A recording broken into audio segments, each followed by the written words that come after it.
Okay, I have a brand new effect to share with you today. Now for this, you need ace through 10 of any of the four suits would be just fine, okay? And then we need the spectator to randomly choose a card from the rest of the deck.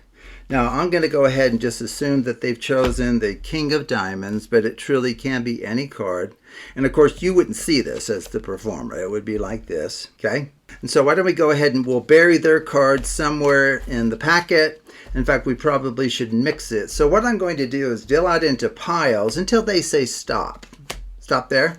Whoop. One more. Okay. Stop there. Okay, very good. And then we'll just stack in opposite order. Why don't we do that a second time? You tell me when to stop. Stop there. Stop there. Stop there. And there. Okay, and we'll stack in opposite order. We really should mix these cards extremely well, and I just realized I flashed the bottom card, but that's okay because guess what? We're going to be mixing the cards beyond the knowledge of anyone. Okay, I'm just trying to make sure I stay within camera view. So we deal it out into an octagon, 8 little piles here. Okay, now let's go ahead and stack them in a random fashion. We'll stack this one here and those there, and then maybe the top one on top. Okay, very good. Okay, so at this point what we're going to do is take a look at the identity of the top card. We're focused on card value. Okay, so let's just take a look at what it is. It's a 10, so I'm just going to go T, E, and discard. What's the next card? Ace. A, C, E, discard. 6, S, I, X, discard. 3, T, H, R, E, E, discard. 5, F, I, V, E, discard. 9, N, I, N, E, if I can spell. 7, S, E, V, E, N. Did I just drop that? I don't know. Take a look at the next one. N, I, N, E, discard. And then T, W, O, discard. And then F, I, V, E, discard. Okay, I may have made a mistake there, but that's okay. True magic overcomes all. Okay, so let's just take a look at the discard pile here. Just kind of curious what's there. Okay, there's 9, 7... Now you tell me if you see a card or when you see your card. I don't know. Aren't these the ones that we... Oh, wow. Check. Oh, you've got to be kidding me. Your card eluded all of this random elimination. So what was your card? King of Diamonds? Oh, and there it is. Boy, did you choose a lucky card. But you can't do that again. Okay, well, you can do it again and again and again. So let me just show you quickly how it's done. Okay, and there's other ways to dress this up once you kind of see what's going on. So if you want to change the routine narrative, I'm sure you could improve on it.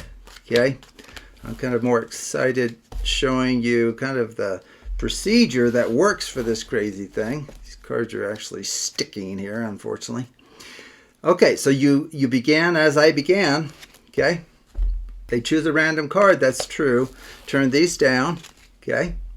And then it is important that you put their card in the 4th position, okay? 4th position from the top. And then with this dealing out into piles and stacking from right to left, that's just a packet reversal. So if you do it twice, you bring the packet back to where it was, which is like right here. So you bring it back to the original order with their cards put in the 4th position. Okay, now the real magic occurs with this 8-hour clock thing. Okay, so let me just kind of explain that. It's easy to do. So just deal out into an octagon here. Okay, so 1, 2, 3. Okay, so just to show you here. So the dealing, of course, is 1, 2, 3, 4, 5, 6, 7, 8, and then you have to go through it more than once to get through 11 cards. Okay, now the stacking is going to be this. Okay, now that looks complicated, but I promise you it's not. Okay, so here's the stacking. Okay, let me just show you a picture here. It's 3, 8, 1, 2. So you're going to kind of take care of the top half, and then 5, 7, 6, 4. Okay. Now there's a really easy way to kind of visualize this. We're going to take this pile, stack it on the one straight across from it, and then we're just going to go clockwise over the top half of the circle. So 3 on 8, and then on 1, and then on 2. Why don't we do that really fast? Okay, so this just goes here, here, here. Super simple. Okay. Now for the bottom half, it's really not that much harder. The 5, now this is 4. The 5 is going to go on the 7, and then you go 6, 4. So it's kind of a similar, just sweeping around, but now it's counterclockwise. Okay, so let me just hold it there. So maybe, yep, I think you can see it. Okay, so the 5, which is here, goes on the 7. That goes on the 6, and then that goes on the 4. Okay, and then at this point, you just stack this half on top of the bottom half. So top on top. Okay, that's easy to remember. And now at this point, the cards are arranged so that when you do this, it's called a generalized Australian shuffle, this elimination process. It's really pretty remarkable, and this rarely happens, by the way, that the bottom card, which is their card, has been moved to the bottom after that 8-hour clock dealing.